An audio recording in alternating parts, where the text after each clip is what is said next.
Hər vaxtınız xeyir, dəyərli izləyicilər. Bu videomuzda 6-cı sinif şagirdləri üçün ədəbiyyatdan KSG üçün A variantı sualların izahlarını paylaşacağam.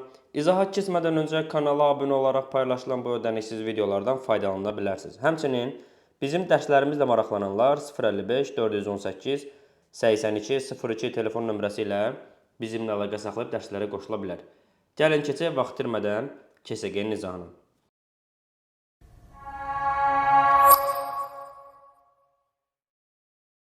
Tənha nar ağacı əsərinin əsas ideyasını müəyyən edin. Birinci sual.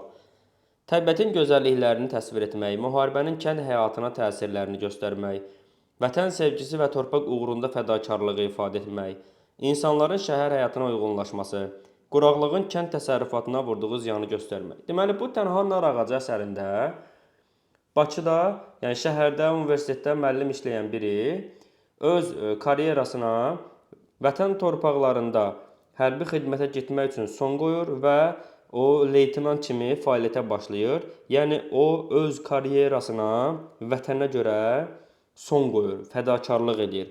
Nəyə görə? Çünki vətən sevgisi hər şeydən üstündür.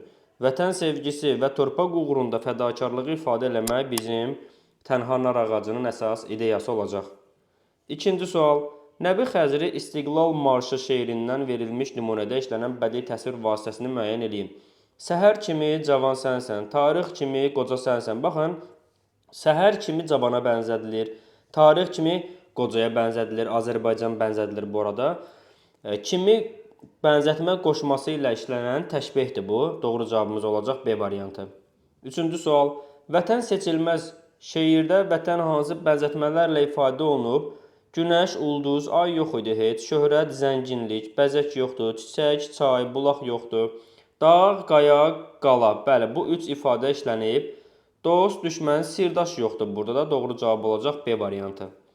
Tənha nar ağacı əsərində nar ağacının rəmzi mənasını müəyyən edin. Deməli, leytenant, yəni hansı ki müəllimlikdən ərizə yazıb çıxıb, könüllü şəkildə orada leytenant gedən bizim obrazımız İlqar tənha nar ağacını gedib vətən torpağında görür. Tənha nar ağacı da həmin ağac onun öz əkdiyi ağac idi və sadəcə bir dənə nar var idi başında. O da hələ də orada bir həyatın olduğu, bizə məxsus olan bir canlının orada mövcudluğunu, yəni orada bizim kəndlərimizdə, işğal altında qalan kəndlərimizdə hələ də bizə məxsus həyatın davam elədiyini göstərirdi. Təbiətin yenilənməsi xeyir, əzab və məhrumiyyətlərin simvolu xeyir, doğma yurdun varlığı və davamlılığının timsalı. Bəli, nar ağacı orada bizim doğma yurdumuzun varlığının və davamlılığının timsalı. Çünki o nar ağacını İlqarın özü əkmişdi və öz əkdiyi nar ağacındakı narı görürdü. Ona görə də bu doğma yurdun varlığı və davamlılığının timsalı idi həmin nar. Tənhalığın və ümidsizliyin göstəricisi ümidsizlik ola bilməz. Çünki biz artıq torpaqlarımızı azad eləmişik. Mətndə göstərilən məqamda da biz irəliləmişdik. İlqar artıq öz kəndinə gedib çatmışdı.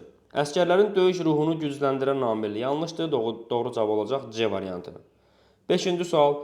Dost düşmən seçilər, vətən seçilməz misrası hansı məna yükünü daşıyır? Yəni insan dostunu, düşmənini özü müəyyənləşdirə bilər, amma vətən doğulduğun anda sənə verilir. Onu sən özün seçə bilməzsən. Vətən təsadüfi bir seçimdir, xeyr. Dost və düşməni insan özü seçir, amma vətən verilmişdir. Bəli, doğru cavab B-dir. Vətən də dost kimi seçilir, səhvdir.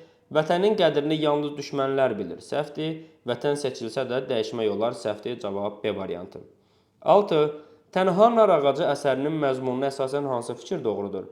İlqar müəllimlik fəaliyyətini davam etdirmək üçün kəndə qayıtmışdı. Xeyr, kəndə hərbi xidmətə, yəni leytenant kimi qayıtmışdı, torpaqları azad eləmək üçün. İlqar yalnız anasının təkidi ilə hərbi xidmətə getmişdi. Bu yanlışdır. Çünki artıq İlqar öz qərarını vermişdi. Səhər durub hazırlaşır, anası soruşur ki, bala hara gedirsən? İclas var. O da deyir ki, xeyr, mən vacib bir görüşə gedirəm. O yəqin ki, hərbi xidmətə baş vurduğu görüşdən danışırdı və ondan sonra öz istəyi ilə hərbi xidmətə getdi. Anası da ona yolun açıq olsun deyir. İlqar atasını müharibə zamanı itirmişdi. Bəli, bu doğru fikirdir. İlqar doğma kəndinə qaydanda hər şey əvvəl kimi idi? Xeyr, hər şey tamamilə yerini dəyişmişdi. Kənd yerlə yeksan idi. Deyir hətta yaşayış evlərinin, qəbristanlıqlar tikilmişdi yerində. Yəni hər şeyin yeri fərqli idi. İlqarın komandiri onun kəndini yaxşı tanımadığı üçün narazı qalmışdı. Xeyr, komandir ondan tam razı qalmışdı. Çünki o kəndin hər bir metrəsini tam dəqiqliklə ifadə edib göstərmişdi. Ona görə bu fikir yanlışdır. Doğru cavabımız olacaq C variantı. İlqarın atası müharibə zamanı şəhid olmuşdur. 7-ci sual. İkinci misrada işlənmiş bədii təsvir vasitəsini müəyyən edin. Addım-addım qucağında odlu sellər çağlasa da. Odlu sellər ifadəsi. Baxın, necə sel? Odlu sel. Normalda sel, məsələn, çay açdı, sel oldu, yağış yağdı, sel gəlir. O sel heç odlu ola bilərmi həqiqi mənada? Ola bilməz. Deməli, selin odlu olması burada bir məcazlığı yaradır. Təyinin məcazlığı bədii təyin deməkdir. Bədii təyin də epitet adlanır. Doğru cavab A variantı. Tənha nar ağacı əsərindəki hadisələrin düzgün arıcılığını istəyir bizdən. İlqarın yuxusunda kəndi və atasını görməsi, İlqarın kəndinə qayıdaraq tənha nar ağacını görməsi bu sonlarda olur. İlqarın tağım komandiri kimi xidmətə başlaması, İlqarın hərbi komissarlığa getməsi. Deməli, İlqar əvvəla kəndi yuxusunda görür, atasını görür. Daha sonra o tağım komandiri kimi xidmətə başlayır. 4-cü bənddə hərbi komissarlığa getməsi, mətndə belə bir ifadə yoxdur. Bu yəqin ki, qərargaha getməsi yazılmaq istəyib. Hərbi komissarlığa əsərdə İlqar getmir. Bu ifadəni dəyişirəm və bunu eləyirəm qərargah. Hərbi komissarlığın yeri qərargahdır. Və o da leytenant olandan sonra onu polkovnik qərargaha çağırır danışmaq üçün.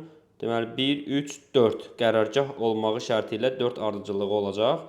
Və ən sonda İlqar kəndinə qayıdır, torpaqlar işğaldan azad olunandan sonra 2 gəlir sonda. 1, 3, 4, 2 düzgün cavab A variantı olacaq.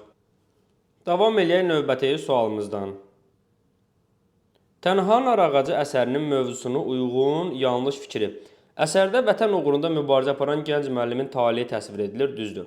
İlqarın keçmiş xatirələri və atasının ölümü onun seçimində mühüm rol oynayır, düzdür. Əsərdə nar ağacı kəndin varlığını və dözümünü təcəssüm etdirir, düzdür. Əsərdə əsasən məhəbbət və sevgi münasibətləri təsvir edilir, bu tamamilə yanlışdır. Məhəbbət, sevgi münasibətləri yoxdur burada, vətəndən danışılır. İlqarın kəndinə qayıdışı simvolik mənada qələbə ilə nəticələnir, bu da doğru fikirdir, yanlış olacaq D variantında. Vətən seçilməz şeirinin əsas mövzusu nədir? Təbiətin gözəlliyi, vətən sevgisi və vətənpərvərliyi, insan dostluqları, şöhrət və zənginlik, ənənəvi ailə dəyərləri. Təbii ki, burada mövzu vətən sevgisi və vətənə olan məhəbbətdən, vətənpərvərlikdən gedir. Doğru cavabımız olacaq B variantında. Növbəti sual. Vətən seçilməz şeirini əsasən yanlış fikir istəyir. Vətən müqəddəs və dəyişməz dəyər kimi təqdim olunur. Bu doğrudur. İnsan dost və düşmənini öz iradəsi ilə seçir. Doğrudur. Vətən böyüyüb kiçilən maddi sərvətlərlə eyniləşdirilir. Maddi sərvətlə eyniləşdirilir səhv fikirdir. Vətən insan üçün kiçilməz qala kimi təsvir olunur, düzdür. Vətəndən ayrı düşmək ağacın kökündən ayrılması kimi faciədir. Bəli, bu hissədə mətndə şeiri daha doğrusu qeyd olunub. Qeyd olunmayan hissə C variantı vətən maddi sərvətlə eyniləşdirilmir. Ümumiyyətlə, vətən seçilməz ifadəsində vətən heç nə ilə eyniləşdirilmir, hər şeydən üstün tutulur. 12. Nəbi Xəzri İstiqlal Marşı şeiri haqqında doğru fikirləri müəyyən edin. Azərbaycanın daim əmin-amanlıq içində yaşadığı xatırladılıb, səhvdir, tam tərsinə işğal altında olduğumuzu göstərir, amma bununla belə bayrağımız ensə belə sonradan qaldırılıb. Torpaqlarımız azad olunsa belə sonradan azad olunub, işğaldan azad olunub, işğal olunsa belə. Azərbaycanın həmişə öz sərvətinə sahib olduğu yada salınıb, bu da səhv fikirdir. Həmişə öz sərvətimizə sahib olmamışıq, şeirdə də belə deyir. Azərbaycanın dövlət müstəqilliyinə qəsd edildiyi yada salınır. Bəli, müstəqilliyimizə qəsd olunsa da biz yenidən öz müstəqilliyimizi qazana bilirik. Şeirdə bu qeyd olunur. Şair vətənin gələcəyi ilə bağlı arzularını ifadə edir. Bəli, onun fikrincə gələcəkdə Azərbaycan yenə müstəqil olacaq və əlçatmaz olacaq. Burada doğru fikirlər olacaq 3 və 4 D variantı. Verilmiş misraların mənasını doğru verildiyi bəndi. Həsrət qaldın sən işığa, zaman-zaman Azərbaycan. Keçmişdə bəzi dövlətləri əsarətdə saxlamışıq. Xeyr, həsrət qaldın işığa Azərbaycan o demək ki, biz işığa həsrət qalmışıq. Yəni biz hər hansı dövlətin tabeliyinə keçmişik, işğal olunmuşuq hansı dövlət tərəfindən və işığa həsrət qalmışıq, müstəqilliyə həsrət qalmışıq. O deməkdir. Zamanın önəmi xatırladılır. Səhvdir. İşığın zamanla zəifləməsi vurğulanır. Səhvdir. Azərbaycan həmişə müstəqil olub. Səhvdir. Vaxtilə ölkəmizin yad ellərin işğal altında qaldığına işarə edilib. Bu doğru fikirdir. Cavab Y variantı. 14. Mikayıl Rzaquluzadə ant şeirində diqqətinizi daha çox nəyin cəlb etdiyini qeyd edin. Diqqətimi bu çəkir ki, müəllif vətənin işğal altında qalmasına icazə verməyəcəyinə and içir. 15. Mikayıl Rzaquluzadə ant şeirinə əsasən cədvəli doldurun. Şeirin ideyasını müəyyən edin. Nə üçün belə düşünürsünüz? Şeirin əsas ideyası təbii ki, vətənpərvərlikdir. Vətənpərvərlik. Bura əlavə olaraq yaza bilərik ki, insan öz torpağına, yurduna sadiq olmalıdır. Onu qorumaq üçün əlindən gələni etməlidir. Bu formada yazmaq olar. Nə üçün belə düşünürsünüz? Çünki niyə belə düşünürük? Şeir parçasında müəllifin dilindən verilən ifadələrdir. Deyir ki, o, and olsun anaların o saf təmiz südünə, balaların müqəddəs öyüdünə, vətən qurbanlarının saf qanına and içir. Deyir ki, and olsun ona ki, qoymarıq bu ana yurt, əziz vətən torpağı, ola odlar yağılar ayağının tapdağı. Nə üçün belə düşünürsünüz? Çünki müəllif vətən torpağının yağıların ayağının tapdağı